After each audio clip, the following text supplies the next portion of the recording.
জ্যেষ্ঠ নাগৰিক বুলিয়ে নহয়, এইখন বিদ্যালয়ে আমি প্ৰতিষ্ঠাপক প্ৰধান শিক্ষক 1977 চনৰ পৰা আমি 2011লৈকে শিক্ষকতা কৰিলোঁ, অৱসৰ কৰিলোঁ।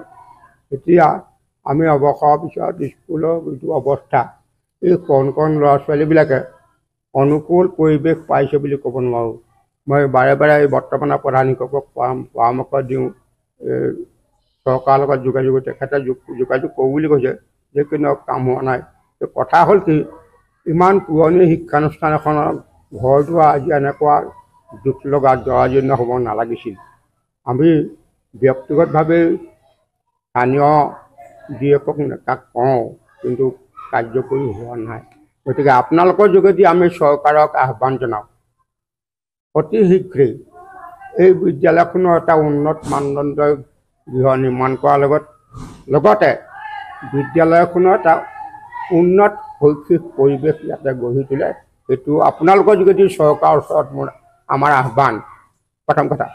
দ্বিতীয় কথা হ'ল, কেৱল ঘৰটো হ'লেই নহ'ব, যিখিনি আন্তঃগাঁথনি বুলি কোৱা হয় সেইখিনিও উন্নত কৰা প্ৰয়োজন বুলি মই ভাবোঁ।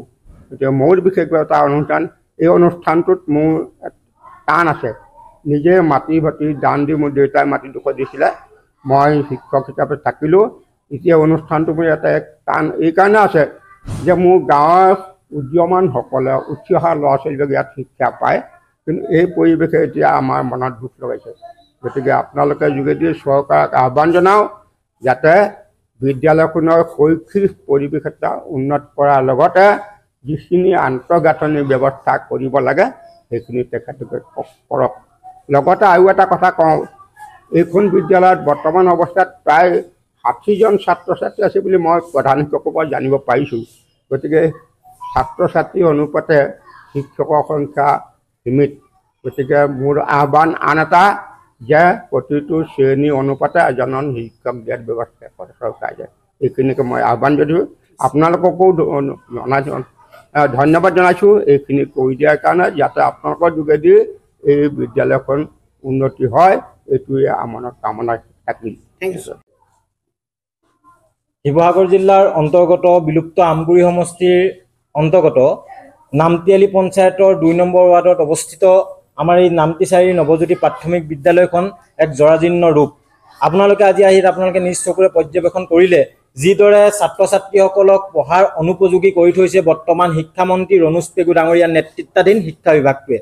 এই ব্যাগুম শিক্ষা বিভাগটো থকাৰ পাছতো আজি আমি প্ৰাক্তন ছাত্ৰ হিচাপে আজি আমি লজ্জিত।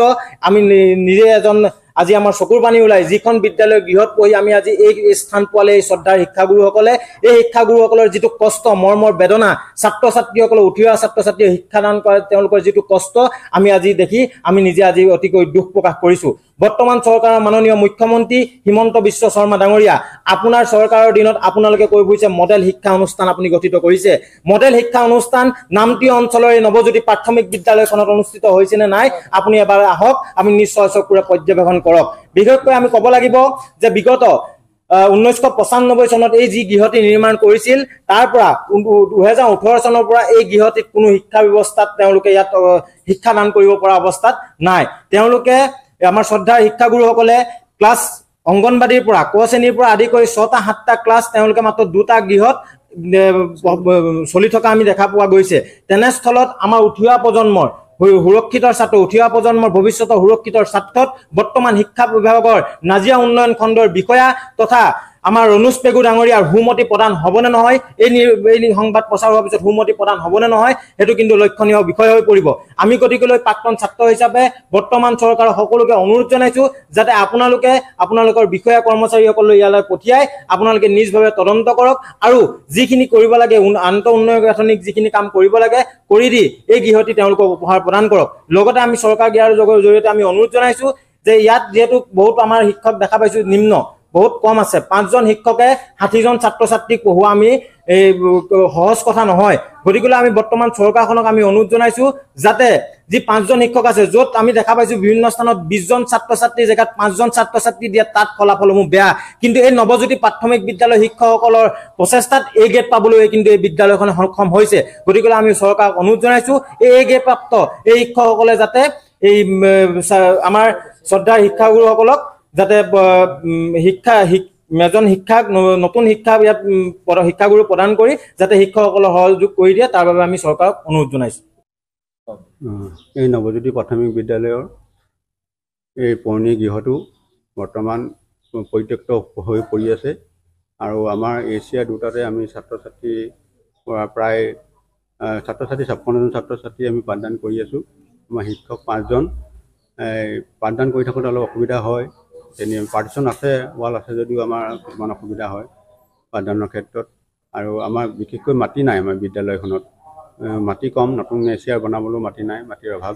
এই গৃহটো যদি মেৰামতি কৰি দিয়ে আমি অৱশ্যে যোগাযোগ কৰিছিলোঁ, বিভাগীয় কাৰ্যালয়ে মেজৰ ৰিপেয়াৰিং গ্ৰাণ্ট আহিলে আমাক দিম বুলি প্ৰতিশ্ৰুতি দি থৈছে, কিন্তু এতিয়ালৈকে আমি মেজৰ অনুদান অহা নাই বুলি ভাবিছোঁ। কেতিয়াৰ পৰা আচলতে এনেকৈ আমি যোৱা বছৰ যোগাযোগ কৰিছিলোঁ। কেতিয়াৰ পৰা আপোনালোকৰ এই পৰিৱেশ হৈ আছে? এইটো আমি এই গৃহটো আমি 2018 চনতে এৰি দিলোঁ এই গৃহটো। তাৰপৰা আমি এছিয়া দুটাত আমি পাঠদান কৰি আছোঁ আৰু এইখিনিতে আৰু।